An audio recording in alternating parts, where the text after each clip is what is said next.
perasaan rasa happy sebab memang nak ambil kos pentadbiran tanah. Harapan untuk nak duduk lah elok sini jauh, mak apa tu jauh kan. Sebab nak datang bukan senang ni, Johor. Adik-beradik pun tak ada harapkan ni. Roommate semua kawan-kawan yang baik-baik kan dapat. Minta tu lah doa. Tu je lah. Anak ke mak yang nangis?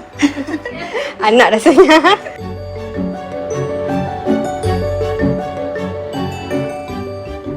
So apa perasaan? Bersyukur sangat lah dapat UTM. Happy. Memang happy. Lah Masa dapat tu memang happy sangat.